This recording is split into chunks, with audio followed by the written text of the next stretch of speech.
Hello बच्चों, मैं पूजा चौधरी आज की कक्षा में आप सबका स्वागत करती हूँ। बच्चों, हम कक्षा 12 के समाजशास्त्र विषय के भाग 2 को पढ़ रहे हैं, जिसका नाम है भारत में सामाजिक परिवर्तन और विकास। और हम इसके 8वें अध्याय को पढ़ रहे थे, जिसका नाम है सामाजिक आंदोलन। और आज हम इस 8वें अध्याय, जो कि अंतिम है, उसके अभ्यास प्रश्न करने जा रहे हैं। तो शुरू करते हैं अध्याय 8 के अभ्यास प्रश्न। हम बहुचयनात्मक प्रश्नों से प्रारंभ करने जा रहे हैं और हमारा पहला प्रश्न है, निम्न में से सामाजिक आंदोलन के विरोध का साधन कौन सा है?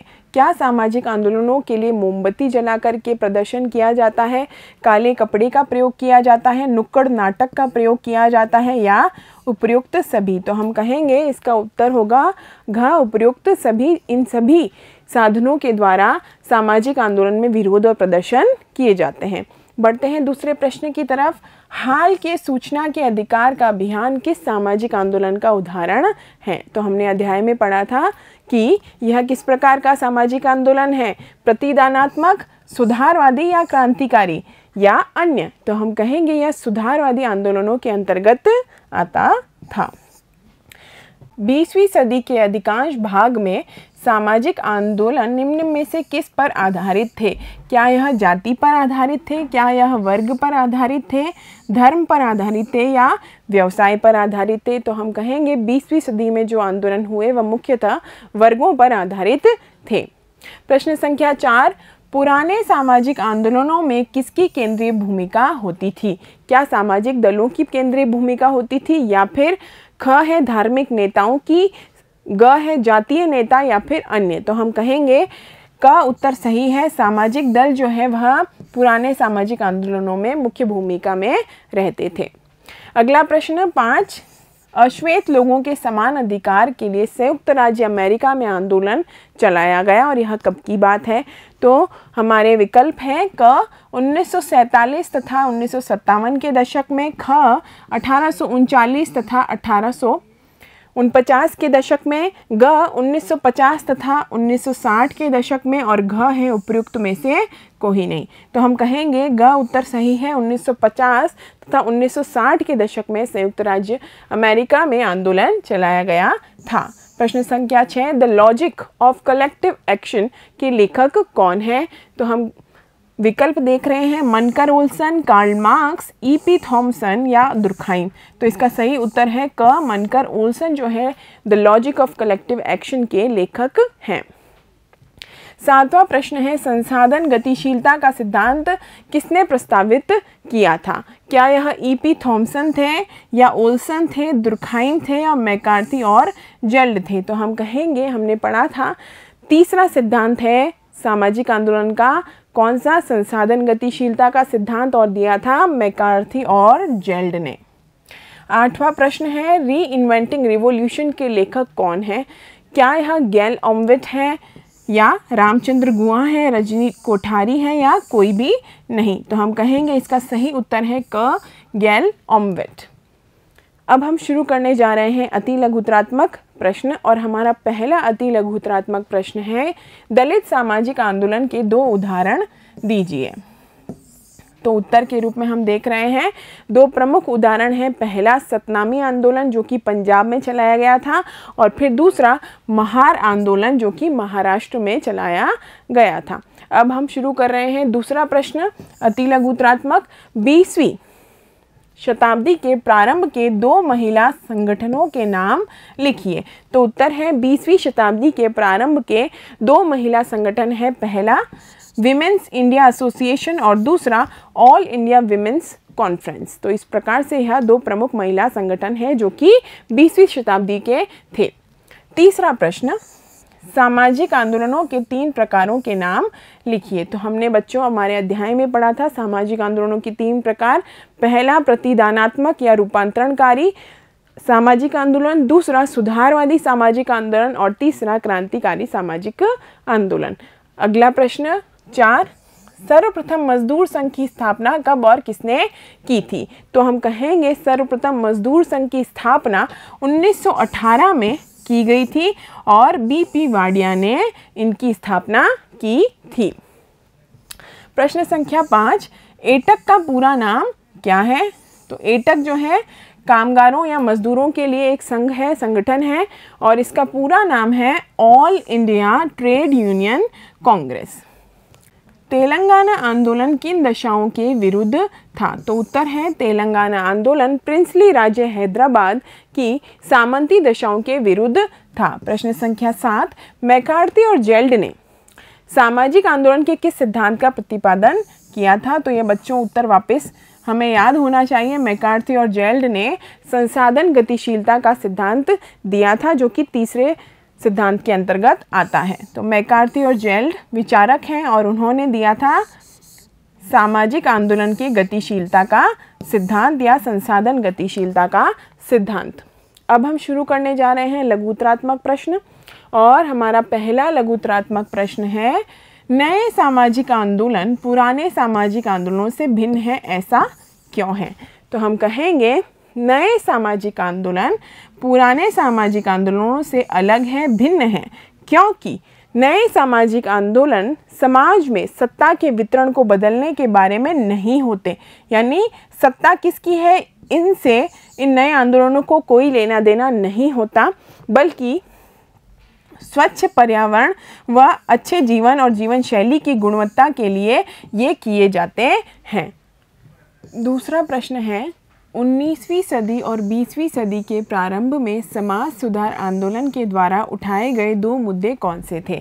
तो हम देखते हैं कि 19वीं और 20वीं सदी के प्रारंभ में समाज सुधार आंदोलन के द्वारा उठाए गए दो मुद्दे थे। पहला, महिला कल्याण तथा राजनीति परस्पर असंबद्ध हैं, यानी कि महिला कल्याण जो है वह राजनीति से परे है और इसको प्रमुख रूप से देखा जाना चाहिए, और यदि किसी भी पार्टी या किसी भी सरकार के द्वारा उनके कल्याण के कदम उठाने हैं तो वह बिना राजनीति के उठाए जाने चाहिए। यानी महिलाओं के कल्याण को राजनीति से जोड़ करके नहीं देखा जाना चाहिए। और दूसरा, क्या भारतीय पुरुष अथवा स्त्री आज़ाद हो सकते हैं यदि भारत गुलाम रहे? तो इस प्रकार से यह दो प्रमुख मुद्दे थे। तीसरा प्रश्न है, दलित सामाजिक आंदोलनों का अन्य आंदोलनों से भिन्न एक विशेष चरित्र क्यों था? तो उत्तर है, दलित सामाजिक आंदोलन मानव के रूप में पहचान प्राप्त करने का तथा आत्मविश्वास और आत्मनिर्णय का स्थान हासिल करने का संघर्ष है, न कि शोषण या राजनीतिक दबाव के विरुद्ध इनका संघर्ष था। तो इस प्रकार से इनका जो चरित्र था वह विशेष चरित्र था, क्योंकि इनका आत्मसम्मान और आत्मनिर्णय के लिए संघर्ष किया गया था। प्रश्न 4, सुधारवादी आंदोलन और क्रांतिकारी आंदोलन में अंतर स्पष्ट कीजिए। तो सुधारवादी आंदोलन वर्तमान सामाजिक व राजनीतिक विन्यास को धीमे व प्रगतिशील चरणों द्वारा परिवर्तित या परिवर्तन लाने का प्रयास करता है, जबकि क्रांतिकारी आंदोलन सामाजिक संबंधों के आमूल रूपांतरण का प्रयास करते हैं। अगला प्रश्न, प्रश्न संख्या 5 लघुत्तरात्मक प्रश्नों में, सामाजिक आंदोलनों में विरोध के विभिन्न साधन कौन कौन से हैं? तो उत्तर है, सामाजिक आंदोलनों में विरोध के विभिन्न साधन में पहला है मोमबत्ती जलाकर के विरोध करना, मशाल जुलूस चलाना, काले कपड़े का प्रयोग करना, नुक्कड़ नाटक, गीत और कविताओं के माध्यम से विरोध करना। प्रश्न संख्या 6, फ्रांसीसी क्रांति का उद्देश्य क्या था? तो हमने पढ़ा था फ्रांस की जो राज्य क्रांति है जो 1789 में होती है, वह विश्व में प्रमुख क्रांतियों में से एक है, जिसमें कि संदेश या नारा था स्वतंत्रता, समानता और बंधुत्व का नारा, और राजसत्ता के खिलाफ या राजा को गद्दी से हटाने के लिए यह आंदोलन किया गया था। फ्रांसीसी क्रांति राजतंत्र को उखाड़ फेंकने, स्वतंत्रता, समानता तथा बंधुता स्थापित करने के उद्देश्य से की गई थी। अगला प्रश्न 7वां प्रश्न है हमारा, कृषक आंदोलन का मुख्य उद्देश्य क्या था? तो कृषक आंदोलन का मुख्य उद्देश्य था अपने उत्पादन हेतु बेहतर मूल्य तथा कृषि संबंधी सहायता के हटाए जाने के विरुद्ध लोगों को गतिशील करना इसका प्रमुख उद्देश्य था। अब हम बात करते हैं 8वें प्रश्न की, जो है तिभागा आंदोलन के क्या कारण थे? तो हमने पढ़ा था तिभागा आंदोलन त्रिपुरा से प्रारंभ होता है और बंगाल में किया गया था। तिभागा आंदोलन का मुख्य कारण बंगाल और उत्तरी बिहार की पट्टेदारी का था, जिसमें उसकी पैदावार का 2/3 हिस्सा देना होता था, ना कि प्रथागत आधा हिस्सा। तो इस प्रकार से यह आंदोलन का प्रमुख उद्देश्य था। अब हम शुरू करने जा रहे हैं निबंधात्मक प्रश्नों को। पहला निबंधात्मक प्रश्न है, निम्न पर लघु टिप्पणी लिखें, जिसमें हमें लिखनी है महिलाओं के आंदोलनों पर टिप्पणी और दूसरा हमें लिखनी है जनजातीय आंदोलनों पर टिप्पणी। तो शुरू करते हैं हम महिला आंदोलनों की टिप्पणी से। तो सबसे पहला बिंदु, भारत में 19वीं शताब्दी में महिलाओं से संबंधित मुद्दों का आगमन हुआ था। तो हम कहते हैं 19वीं सदी में महिलाओं के मुद्दों पर ध्यान दिया गया था और 19वीं शताब्दी के समाज सुधार आंदोलनों में महिलाओं से संबंधित अनेक मुद्दे उठाए गए थे। इनमें हम प्रमुखता से बात कर सकते हैं सती प्रथा की, बाल विवाह की, विधवा पुनर्विवाह निषेध एवं जाति भेद व अस्पृश्यता जैसी कुरीतियां जो है प्रमुख रूप से उठाई गई थी मुद्दों के रूप में। इन प्रथाओं का विरोध करते हुए हिंदी शास्त्रों का संदर्भ भी दिया गया था, यानी यह प्रथाएं जो हैं शास्त्रों के भी खिलाफ हैं और उनका भी संदर्भ इसमें दिया गया था। दूसरा बिंदु, 20वीं सदी के प्रारंभ में महिला आंदोलन का स्वरूप। तो इस प्रकार से आगे बढ़ते हुए महिला आंदोलनों में क्या कुछ परिवर्तन आता है, क्या उनका स्वरूप परिवर्तित होता है? तो हम कहेंगे 20वीं सदी के प्रारंभ में राष्ट्रीय तथा स्थानीय स्तर पर महिलाओं के संगठनों में वृद्धि हुई। भारतीय महिला एसोसिएशन, अखिल भारतीय महिला कॉन्फ्रेंस, भारत में महिलाओं की राष्ट्रीय काउंसिल आदि संगठनों की शुरुआत सीमित कार्यक्षेत्र से हुई थी, यानी कि इनके कार्य करने के जो क्षेत्र थे वह कम थे, वह सीमित थे। उनके उद्देश्य और मांगे भी सीमित थे और इसमें लोगों की भागीदारी भी कम थी। इनका कार्य क्षेत्र समय के साथ बढ़ता गया या विस्तृत होता हुआ गया। ये संगठन ऐसा वातावरण बनाने में सफल हुए जहां महिलाओं के मुद्दों की उपेक्षा नहीं की जा सकती थी, यानी कि इन्होंने एक ऐसा वातावरण बना दिया था कि महिला समानता की बात होने लगी, लिंग के आधार पर समानता की बात होने लगी और महिलाओं के अधिकारों की बात होने लगी। फिर हम बात करते हैं स्वतंत्रता के पूर्व के काल की। तो उस काल में जनजातीय तथा ग्रामीण क्षेत्रों में होने वाले संघर्षों में महिलाओं ने पुरुषों के साथ भाग लिया था। तो स्वतंत्रता से पूर्व का जो काल है, यानी 1947 से पहले कौन से आंदोलन हो रहे थे? तो उस समय पर जनजातियों के द्वारा आंदोलन हो रहे थे, ग्रामीण क्षेत्रों में संघर्ष हो रहे थे। वहाँ पर भी पुरुषों के साथ कंधे से कंधा मिलाती हैं महिलाएं। तिभागा आंदोलन इसका एक उदाहरण है, तेलंगाना आंदोलन भी इसका एक उदाहरण है। महिला आंदोलन का दूसरा दौर, तो हम बात करेंगे 1970 के दशक के मध्य में महिला आंदोलन का नवीनीकरण होता है, यानी दूसरा दौर, नया दौर अब प्रारंभ हो चुका है। कुछ लोग इसे भारतीय महिला आंदोलन का दूसरा दौर कहते हैं। इस दौर में स्वायत्त महिला आंदोलन कहे जाने वाले आंदोलनों में वृद्धि होती है। तो स्वायत्त महिला आंदोलन अब बढ़ने लगे हैं। ये महिला संगठन राजनीतिक दलों से स्वतंत्र थे, यानी कि राजनीतिक पार्टियां जो थी उनसे इनका लेना देना नहीं था।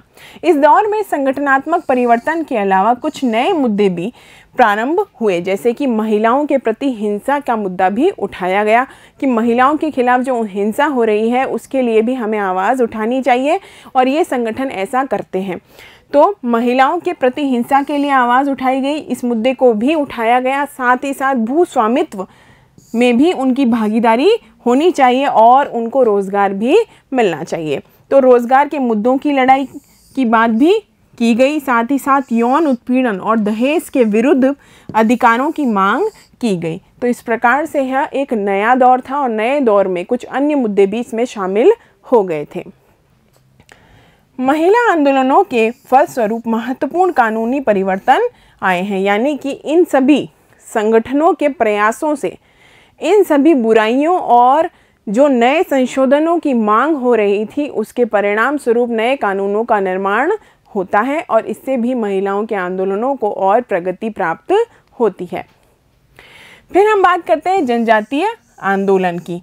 तो देश भर में फैले विभिन्न जनजातीय समूहों के मुद्दे समान हो सकते हैं, लेकिन उनके विभेद भी उतने ही महत्वपूर्ण हैं।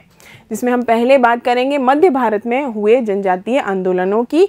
जनजातीय आंदोलनों में से कई अधिकांश रूप से मध्य भारत की तथा तथाकथित जनजातीय बेल्ट में स्थित रहे हैं, जैसे कि छोटा नागपुर व संथाल परगना में स्थित संथाल, हो, ओरांव और मुंडा जनजातियाँ। ये सभी क्या हैं बच्चों? ये सभी जनजातियों के नाम हैं जो मध्य भारत की हैं।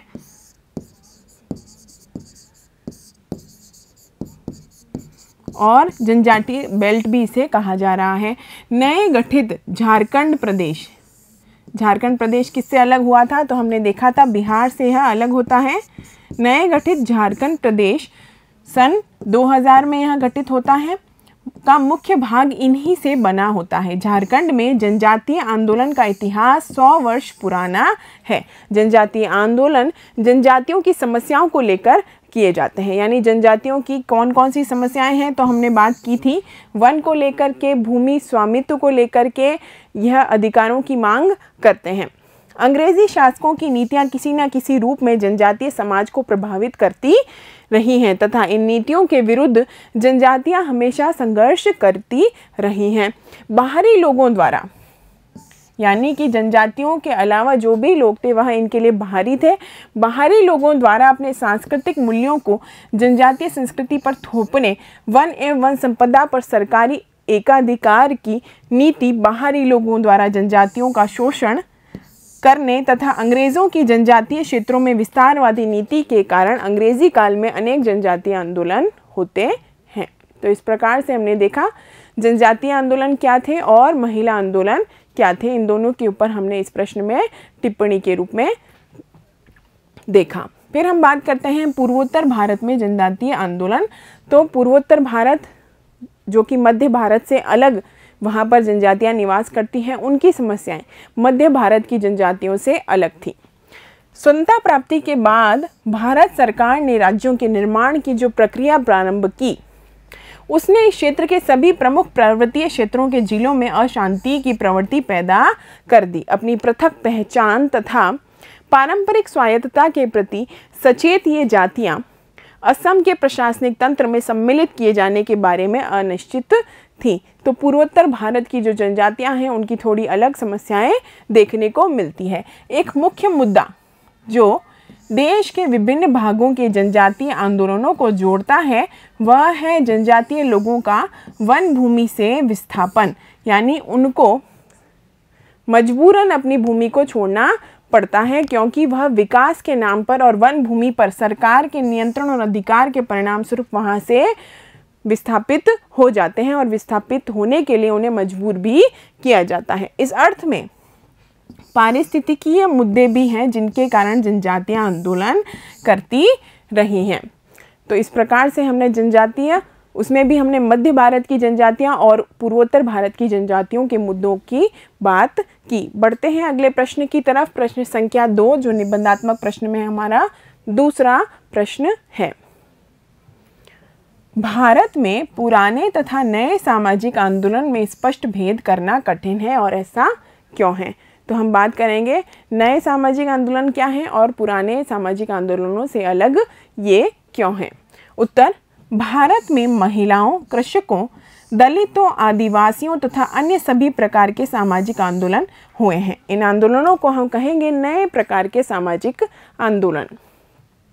लेकिन सामाजिक असमानता तथा संसाधनों के असामान्य वितरण के बारे में चिंताएं इन दो आंदोलनों में भी आवश्यक तत्व बने हुए हैं। उदाहरण के लिए यदि हम बात करें, कृषक आंदोलनों ने अपने उत्पादन हेतु बेहतर मूल्य तथा कृषि संबंधी सहायता के हटाए जाने के विरुद्ध लोगों को गतिशील किया है।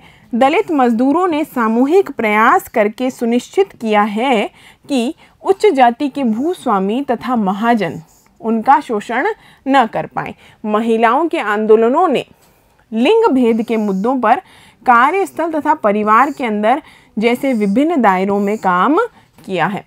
और यदि हम दूसरे बिंदु की बात करें, साथ ही साथ ये नए सामाजिक आंदोलन आर्थिक असमानता के पुराने मुद्दों के बारे में ही नहीं है, ना ही ये वर्गीय आधार पर संगठित है।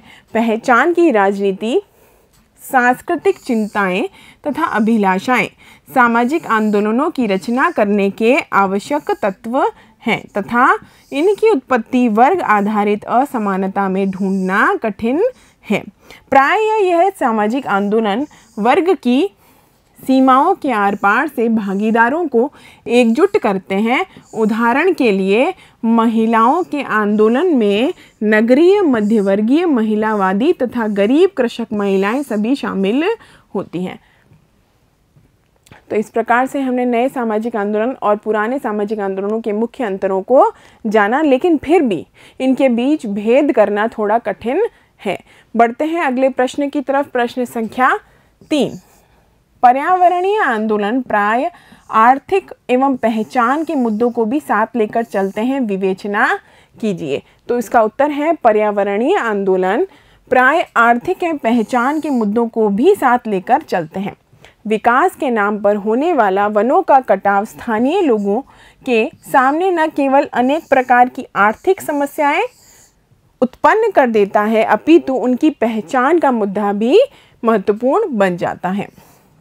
बड़े बांध लोगों को उनके घरों और जीवन यापन के स्रोतों दोनों से अलग थलग कर देते हैं, जिनमें आर्थिक एवं पहचान दोनों प्रकार के मुद्दे प्रमुख हो जाते हैं। और इसका उदाहरण है चिपको आंदोलन, जो भारत में समय समय पर किया गया है। तो बढ़ते हैं सटीक उदाहरण के रूप में चिपको आंदोलन क्या था। तो हमने हमारे अध्याय में पढ़ा था चिपको आंदोलन के बारे में। यह आंदोलन उत्तराखंड के गढ़वाल क्षेत्र में होने वाला महत्वपूर्ण आंदोलन माना जाता है, जिसमें हम देखते हैं कि